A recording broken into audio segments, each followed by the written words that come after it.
পরের জায়গা পরের জমিন ঘর বানাইয়া আমি রই, আমি তো সেই ঘরের মালিক নই। ওগো আমি তো সেই ঘরের মালিক নই। নমস্কার নমস্কার নমস্কার, সবাই যে যেখানে আছেন ভালো আছেন। আমি জীবন নদী ওরফে অরুণিমা। আজকে আমার একটা বিশেষ দিন।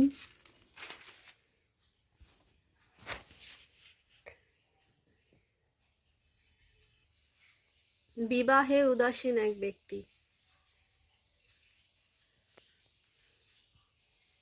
বিয়েটা ক্লিক করবে না তখনই বোঝা গেছিল হয়তো। যাই হোক, 24টা বছর কতগুলো স্মৃতির পাতায় ধরে রাখা আছে, সমস্তটাই কি কঠিন কঠোর। ঘরের বিছানা চাদর পাল্টে নিয়েছি। বিছানা একটা হালকা রঙের চাদর খুব ভালো লাগে, কিন্তু যেহেতু ঘোতন আছে একদম ছোট বাচ্চার মতন বিছানা নোংরা করে, এবং আমার বড় ছেলেও খুব বিছানা নোংরা করে। বুঝতে পারছেন কিনা জানি না, তবে এই যে কুচিমুচি হয়ে আছে চাদরটা, এটা কিন্তু ঘোতনের কীর্তি। এই ঘরের বিছানা চাদরও পাল্টে নিয়েছি, কাচতে দিয়েছি। দৈনন্দিন আবর্তন, জীবন তো এই আবর্তনের মধ্যেই চলে। আর আমি যেহেতু বাইরে যাই না, আমি জানি না আমার ব্লগগুলো সকলের কেমন লাগবে। এই একই বাড়ি, একই ঘর, একই বিছানা, একই রান্নাঘর, বাইরে কোথাও যাই না বলে বড্ড একঘেয়ে লাগে, এবং মনে হয় আমার বোধহয় ইউটিউবে সত্যিই আসা উচিত হয়নি। এর আজকে ছুটি।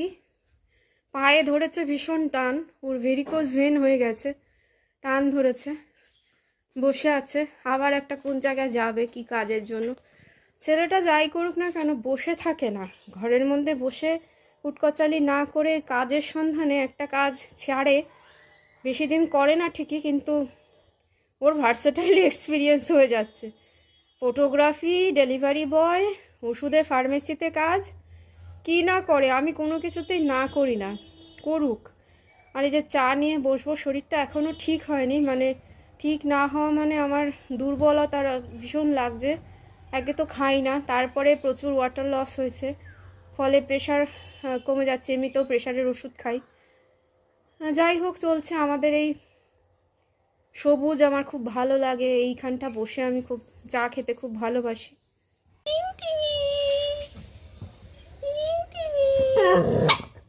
বাবা রে, ভয় দেখাচ্ছে, ভয়। ও বাবা, ও বাবা, ও বাবা, ও বাবা, ও বাবা, ও বাবা, কি মিত্তি।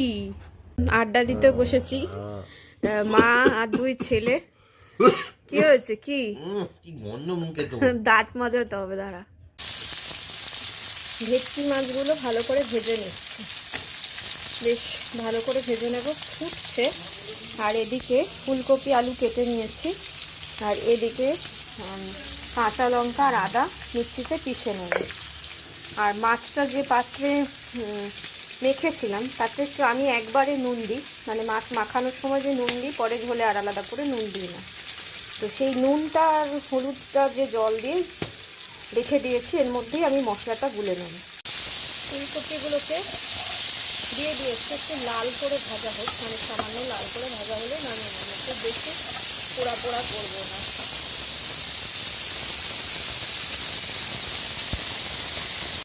মশলাগুলো মিশিয়ে নিয়েছি, একটু সামান্য লঙ্কা গুঁড়ো দিয়েছি, হলুদ গুঁড়ো, ধনে জিরে গুঁড়ো। এটা ভেজানো থাক, ভেজানো থাকলে মশলা, বাটা মশলার স্বাদ আসে। আলুটা ভেজে নিলাম, দিয়ে দিচ্ছি জিরে ফোড়ন, দিয়ে দিয়েছি দুটো শুকনো লঙ্কা, আদা কাঁচা লঙ্কা বাটা দিয়ে মাখা মাখা করে নিয়েছি, ভাজা ভাজা করে রাখছি, ভুল বললাম। আদা কাঁচা লঙ্কাটা দিয়ে কষিয়ে নিচ্ছি।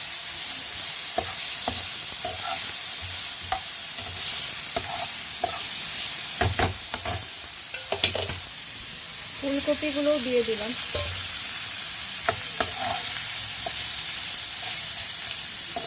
আদার কাঁচা গন্ধটা চলে যাওয়া পর্যন্ত ক্রমাগত কষিয়ে যাব। একটু মশলাটার ঝোলটা বেশি হয়ে গেল, কিন্তু কষিয়ে ঠিক করে নেওয়া যাবে। এটা কষানো হতে থাক, তারপরে একদম যখন ঝোলটা শুকিয়ে যাবে তখন মাছগুলো দিয়ে আবার জল দেব। এইভাবে কাঁচা লঙ্কা আদা বাটা দিয়ে যে কোনো টাটকা ভালো মাছের ঝোল, এটা দিয়ে রুই মাছের ঝোল, কই মাছের ঝোল এই রকম পদ্ধতিতে ভালো লাগে। অনেকে ভোলা মাছেও এরকম করে। তো যে কোনো ভালো সুস্বাদু মাছেই কিন্তু এটা ভালো লাগে, ইলিশ মাছের বাদ দিয়ে। মাছগুলো দিয়ে দিয়েছি এবং কপিটাও সেদ্ধ হয়ে গেছে মোটামুটি, আর একটু সেদ্ধ হবে। এবার মাছের যে জুসটা সেটা ঝোলের মধ্যে যাওয়ার জন্য আমি আরও একটু জল দিয়ে দেব, দিয়ে চাপা দিয়ে দেব। মাছটা কিন্তু হয়ে গেছে। আমি এর মধ্যে না গরম মশলা দেব না ধনেপাতা দেবো।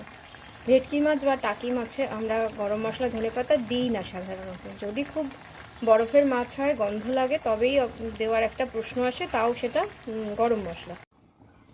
শিম ভর্তা করব বলে শিমগুলোকে কেটে সেদ্ধ করছি।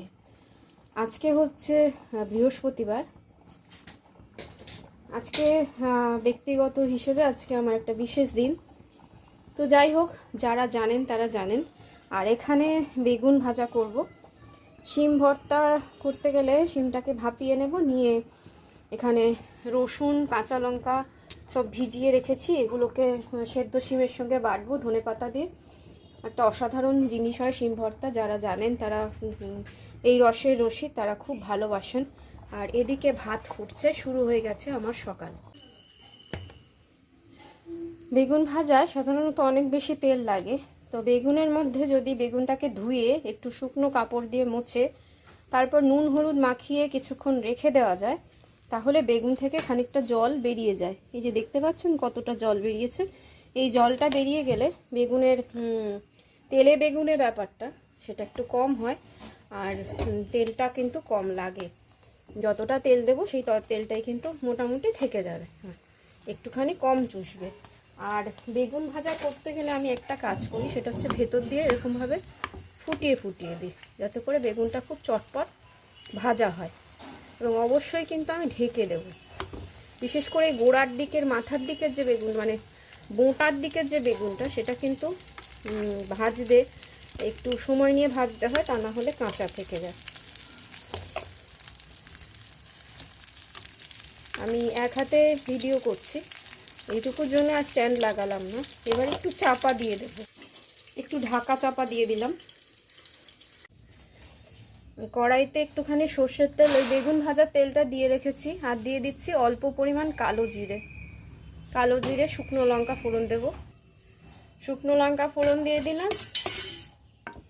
এবার কাঁচা লঙ্কা, শিম বাটা সেদ্ধ করে বাটা, রসুন বাটা, ধনেপাতা বাটা সব একসঙ্গে দিয়ে এটাকে নাড়ব। দিয়ে দিচ্ছে স্বাদ মতো নুন। আমরা কিন্তু হিমালয়ান সল্ট খাই, আর হিমালয়ান সল্টটা পরিমাণে একটু বেশি লাগে, মানে সাধারণ নুনের তুলনায়। এটা আমি খেয়াল করে দেখেছি। আমরা হিমালয়ান পিঙ্ক সল্টটা খাই, কারণ এটা না বয়স হয়ে গেলে হার্টের জন্য খুব ভালো। আসল কথা, এখন না এই কোভিডের টিকার পর বয়স বলে কিছু না, যখন তখন হার্ট অ্যাটাক হয়ে যাচ্ছে, ব্লাড ক্লটিংয়ের সমস্যা হচ্ছে। সুতরাং একটু মেপে চলাই ভালো। যাই হোক, এটাকে শুকনো মাখা মাখা হবে যখন, তখন আমি একটু চিনি দেব, সামান্য একটু চিনি দেব, দিয়ে নামিয়ে নেব। চিনি দিয়ে দিলাম। চিনিটাকে তো গলতে হবে, তাই একটু আগেই দিয়ে দিলাম। শিম ভর্তা বা শিম বাটা যাই বলুন না কেন, এটা বাংলাদেশে খুব প্রিয় একটা রেসিপি। আমি বাংলাদেশের আপুদের কাছ থেকেই এটা শিখেছি। আমার কিন্তু খুব ভালো লেগেছে করে খেয়ে। আমি শুধু না, আমার বাড়ির প্রত্যেকে কিন্তু খেয়ে খুব ভালো বলেছে। বিশেষ করে আমার ছেলে সবজি টবজি খুব একটা বেশি বেছে কুচে খায় যে না তা নয়। একটু ধনেপাতার গন্ধ, একটু রসুনের গন্ধ দিয়ে ঝাল ঝাল করে, এটা অপূর্ব একটা পুরোপুরি সবুজ একটা জিনিস, মানে ভিটামিনে ভরপুর। আর আমি যখন সেদ্ধ করি তখন জলটা খুব কম দিই, ফলত যে ওয়েস্টেজ অফ ভিটামিনস হবে না। যখন কড়া থেকে এরকম ছেড়ে ছেড়ে আসবে, লেগে জেগে যাবে, তখন কিন্তু এটা রেডি হয়ে গেছে।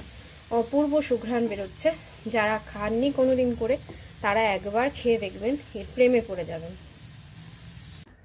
যে যেখানে আছেন ভালো থাকবেন, সুস্থ থাকবেন। আমি তো সেই ঘরের মালিক নই।